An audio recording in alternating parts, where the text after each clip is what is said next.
Doctor Mohammad Faheem से I am responsible Pakistan hijama cupping association, और ये पाकिस्तान की और आप लोगों की मेहरबानी और बहुत बहुत शुक्रिया IMA के हवाले से कि जो कराची से बुलाया और हिजामे पर बोलने के चंद कुछ सेकंड मिले। असल में मैं सिर्फ शॉर्टकट एक बात क्लियर करना चाहूँगा कि हम जो भी ट्रीटमेंट हम करते हैं अपनी बॉडी में, आपको पता है कि मेन जो स्ट्रक्चर होता है आपका सेल पे मबनी होता है, और अगर वो सेल अगर हम जाएं किडनी पे तो नेफ्रॉन हो जाता है, अगर हम ब्रेन पे जाएं न्यूरॉन हो जाता है, अगर हम बात करें हार्ट की तो वो सेल हो जाते हैं red blood cell, white blood cell, platelets. हिजामे के अंदर कपिंग के अंदर होता ही है कि ये सारा गेम, ये पूरा एक ट्रीटमेंट, ये आपकी आर्टरी वेन कैपिलरीज के ऊपर चल रहा होता है, जिसमें डीऑक्सीजनेटेड ब्लड विड्रॉ कर दिया जाता है। इस मैसेज को समझना बहुत ज़रूरी है कि हिजामे के अंदर उन डेड सेल को जो बॉडी के अंदर, आर्टरी के अंदर, वेन के अंदर, कैपिलरीज के अंदर रह जाते हैं, उनको विड्रॉ कर दिया जाता है, जिस वजह से उस ट्रीटमेंट के, उस बीमारी के अंदर बेहतरीन ट्रीटमेंट होता है। जबकि अदर जितनी भी ट्रीटमेंट है उसके अंदर वो सेल्स बॉडी में ही रहते हैं, वही ट्रीट होते हैं, जिसकी वजह से कि अभी बहुत सारे अल्टरनेटिव मेडिसिन के ऊपर बात हुई, तो मैं कपिंग हिजामे के हवाले से बात करूंगा कि कोई भी पेन के हवाले से हम जितनी भी एलोपैथिक मेडिसिन लेते हैं वो पेन रिलैक्सेशन होती है। यहाँ हम डायबिटिक की बात करते हैं, हम हाइपरटेंशन की बात करते हैं, हम जहाँ ऑन्कोलॉजी के हवाले से बात करते हैं, या हेपेटाइटिस के हवाले से भी बात हो रही थी, तो इन सब के अंदर क्योंकि एक्यूपंक्चर से काफ़ी मिलता जुलता कपिंग है, मगर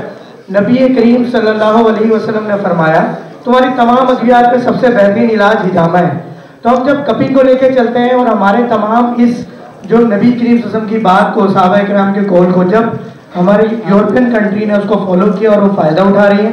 आज मैं आप लोगों को ये भी इस प्लेटफॉर्म के तवज्जुह से बताना चाहूँगा कि चीन और जापान का कौमी इलाज हिजामा है by the name of cupping, मगर अफसोस कि मुस्लिम कंट्रीज़ के अंदर इसको नहीं उस तरह से फॉलो किया जा रहा। मगर कुछ कंट्रीज़ आज भी, अपने आप को एक सूडान की मिसाल दूँ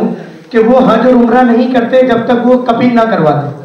आप कभी हज उम्रे पे जाएं तो देखेंगे ये अल्काहिल पॉइंट होता है, जिसको 1 नंबर पॉइंट भी कहा जाता है हिजामा एक्यूपंक्चर के हवाले से भी। जब तक वो ये पॉइंट ना लगवा लें, जब तक वो उम्रा और हज अदा नहीं करते। इसके बहुत सारे फ़वाइद हैं, और पाकिस्तान हिजामा कपिंग एसोसिएशन की आपको फेसबुक पेज भी मिलेगा, यूट्यूब पे भी है, जिसमें बहुत सारे पेशेंट्स, क्योंकि टाइम बहुत शॉर्ट है और यकीनन आप लोग बोर हो रहे होंगे, तो इसमें आपको बहुत सारे पेशेंट जो कि जादुई एक इलाज है, क्योंकि ये नबी करीम सल्लल्लाहु अलैहि वसल्लम का बताया हुआ। मगर इसमें एक चीज़ और क्लियर है कि नबी करीम सल्लल्लाहु अलैहि वसल्लम ने ना तो खुद ना किसी सहाबा ने, हज़रत अबू बकर सिद्दीक़ रज़ी अल्लाह तआला अन्हु, हज़रत उस्मान गनी रज़ी अल्लाह तआला अन्हु, हज़रत अली रज़ी अल्लाह तआला अन्हु या उस्मान गनी रज़ी अल्लाह तआला अन्हु, ये चारों असहाब या कोई और जितने चाहिए सहाबा थे, कभी आप सल्लल्लाहु अलैहि वसल्लम ने उनको तलब नहीं फरमाया हिजामे के लिए। आप सल्लल्लाहु अलैहि वसल्लम ने पसंद किया उस गुलाम को जो हिजामे का माहिर था। तो इसके लिए भी बाकायदा एक ये तरीका इलाज है, और इसको सीखने के लिए वॉलंटियरली अगर कोई फ्री में भी, फी सबीलिल्लाह या वैसे भी, तो राब्ता कर सकता है इस कॉन्फ्रेंस के बाद भी, आज भी। और यहाँ पे हमारे डॉक्टर रमज़ान साहब हैं, उबैदुल्लाह कुरैशी साहब हैं, कि पुराने से पुराने दर्द का ना सिर्फ बल्कि तमाम जितने भी अमराज जिसकी आज मेडिसिन लाइफ टाइम लेनी पड़ती है, कपिंग और हिजामे में इसका इलाज मौजूद है। जज़ाकल्लाह, अस्सलाम वालेकुम रहमतुल्लाहि व बरकातहू।